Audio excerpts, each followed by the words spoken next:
Hello everybody, Jai Shri Sitaram and welcome back to UPSC and Life.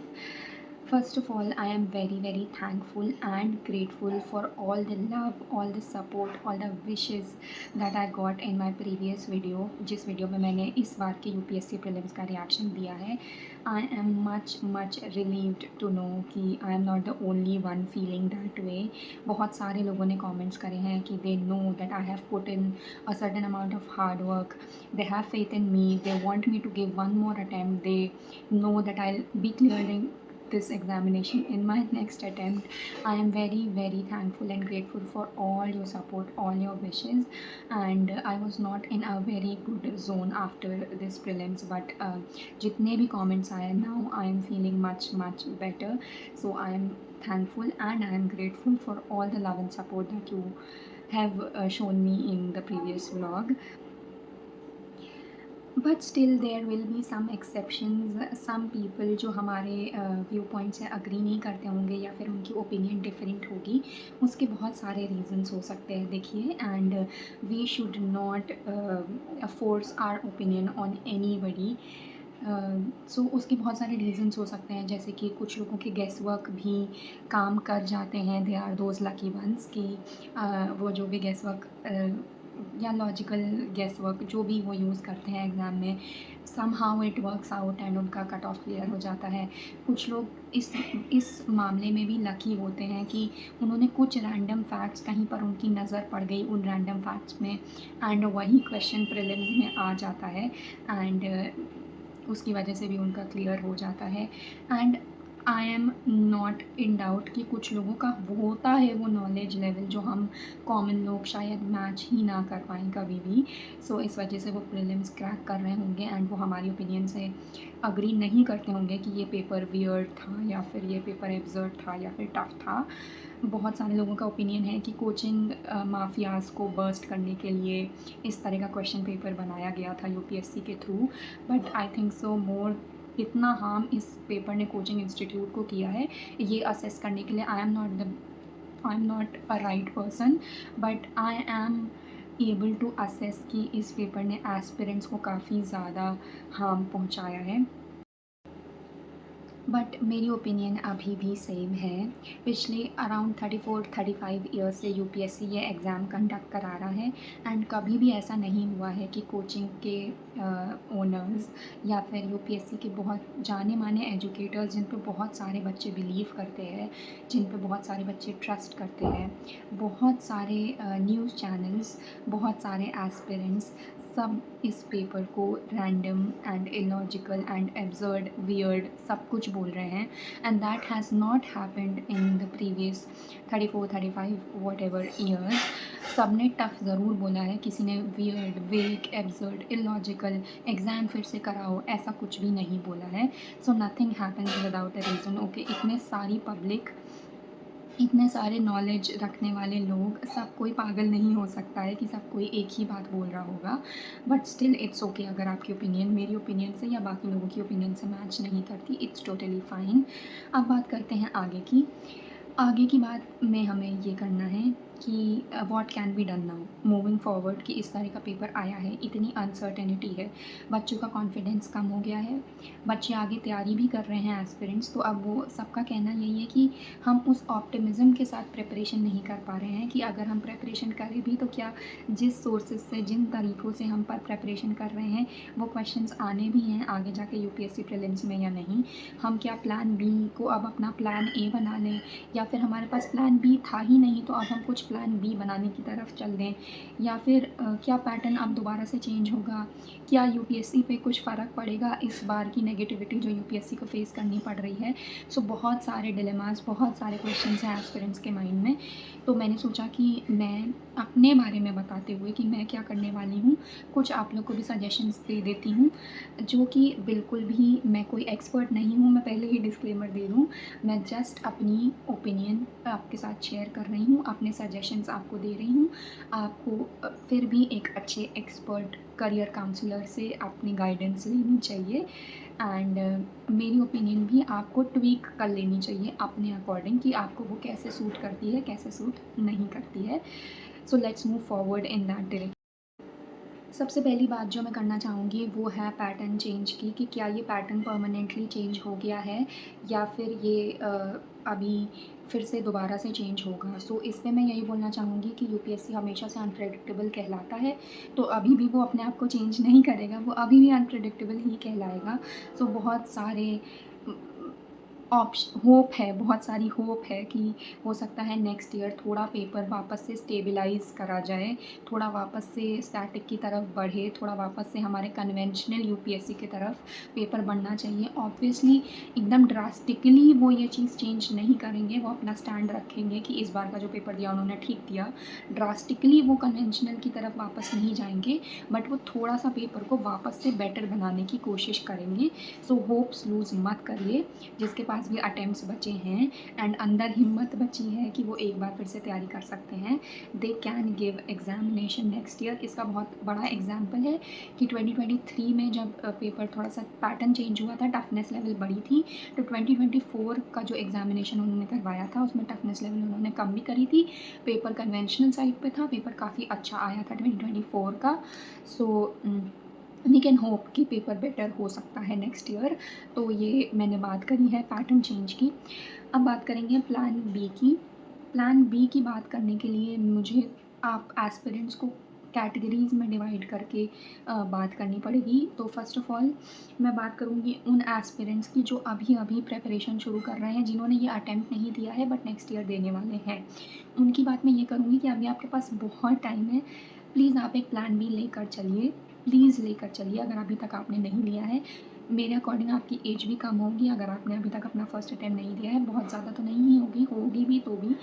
UPSC पे totally depend होकर के आप कोई भी बैकअप ऑप्शन ना रखो, that is not a Sen manner अभी के सर्कमस्टांसेस के अकॉर्डिंग। तो एक प्लान भी तो आपको रखना ही रखना चाहिए, बाकी आप यूपीएससी को लेके आप आगे फॉरवर्ड मूव कर सकते हो। देन टॉकिंग अबाउट कि जो फर्स्ट, सेकंड या थर्ड अटेम्प्ट में हैं, उनके पास मोस्ट प्रोबेबली 4 अटेम्प्ट, 3 अटेम्प्ट या फिर 5 अटेम्प्ट ऐसे करके बचे होंगे। Whatever first, second, third attempt आप जिस भी चीज़ में हैं, अगर आपके पास प्लान बी है, then it is very very good scenario जिसमें आप हैं, आपके पास प्लान बी है। अगर आप नेक्स्ट अटेम्प्ट देते भी हैं तो भी you have your plan B. कुछ ऐसा अगर आपको लगता है कि अभी भी पैटर्न चेंज नहीं हो रहा है, यूपीएससी और अनप्रेडिक्टेबल होता जा रहा है, you can then switch to your plan B जो भी आपके पास है। अगर आपके पास नहीं है, then it is not a very good scenario to be in. आपको बहुत ही क्विकली प्लान बी की तरफ थोड़ा सा कॉन्सेंट्रेट करना चाहिए, and without plan B I don't think so you should waste any of your attempt, जो स्पेशली जो थर्ड फोर्थ अटेम्प्ट्स में हैं, बिकॉज आगे फिर अगर आपका नहीं निकलता है, देन आपको पता है कि जब आपके पास एक बैकअप नहीं होता है तो काफ़ी ज़्यादा स्ट्रेस में आप एग्ज़ाम देते हो, and then that stress level also affects your performance in the examination.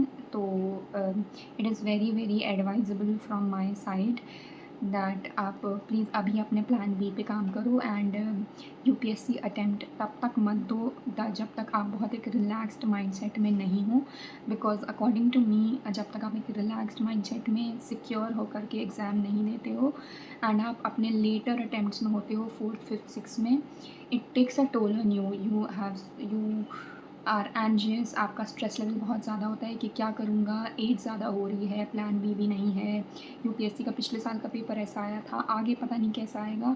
It is not a very good mindset to be in, और इस माइंडसेट के साथ आप एग्ज़ाम दोगे, आपकी परफॉर्मेंस हैम्पर होगी। सो प्लान बी के बारे में इन टोटल एग्रीगेट करके मैं यही बोलूँगी कि जिसके पास नहीं है, I don't know what to say, but ये ठीक नहीं है आपके लिए। आपके पास प्लान बी अब जिस तरह का यूपीएससी एग्ज़ाम ले रहा है होना ही होना चाहिए।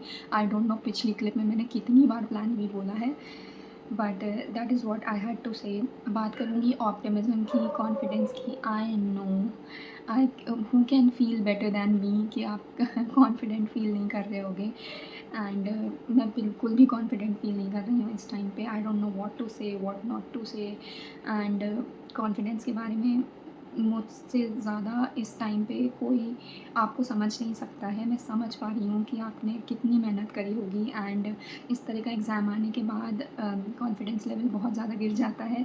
स्पेशली जब आप लोगों को देखते हो कि अरे नहीं मेरे तो 85 आ रहे हैं, नहीं मेरे तो 96 आ रहे हैं, नहीं ये पेपर तो ठीक आया था। वो जिसके आ रहे होते हैं उसके लिए बोलना बहुत कन्वीनिएंट हो जाता है। मेरे भी आ रहे होते तो शायद मैं भी यही बोल रही होती।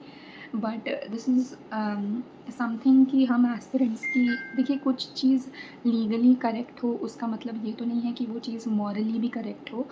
तो हाँ, हो सकता है कि आपको वो एग्ज़ाम आता हो, आपको उसमें 80 अबव क्वेश्चंस आते हों, बट आप मॉरली भी सोच के देखो ना कि हो सकता है आपको आ रहे हों बट वो एग्ज़ाम ठीक ना हो बाकी सारे एस्पिरेंट्स के लिए।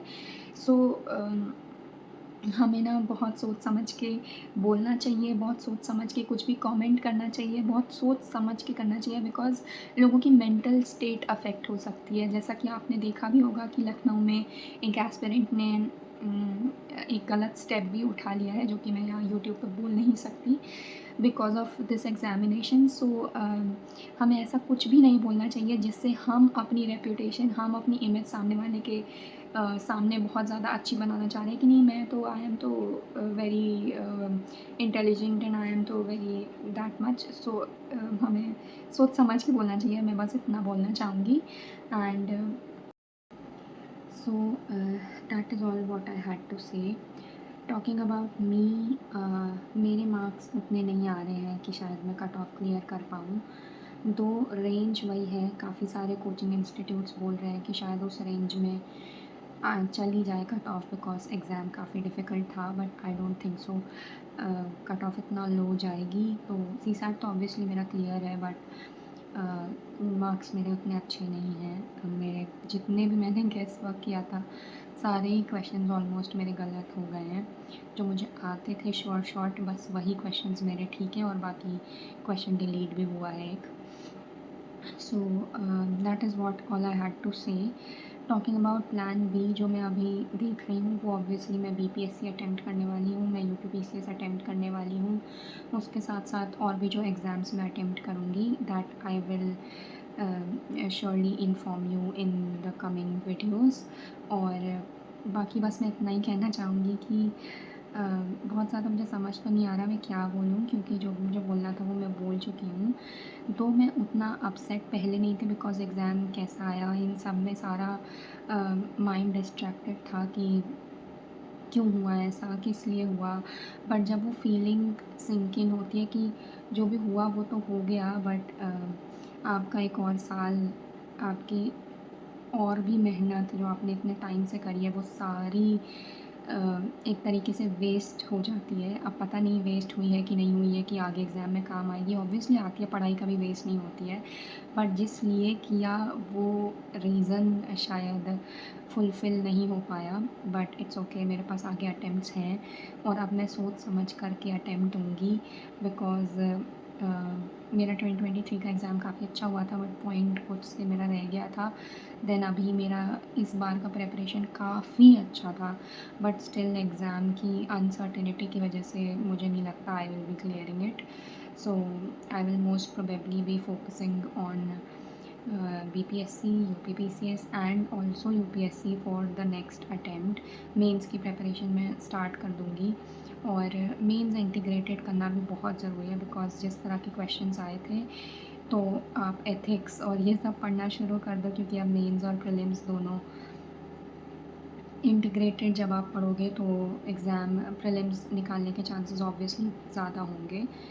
So all that is all that I had to say, I have already said and that is it for today's video। अब से मेरे स्टडी ब्लॉग्स ही आएंगे, कोई भी ऐसे मोनोलॉग सेशन नहीं आएगा and thank you so much for all your support, your wishes and every uh, positive comment that you do and बस अब नेक्स्ट स्टडी ब्लॉग से आगे मिलेंगे एंड जिसका भी नहीं हो रहा है आई नो काफ़ी अजीब फीलिंग है ये।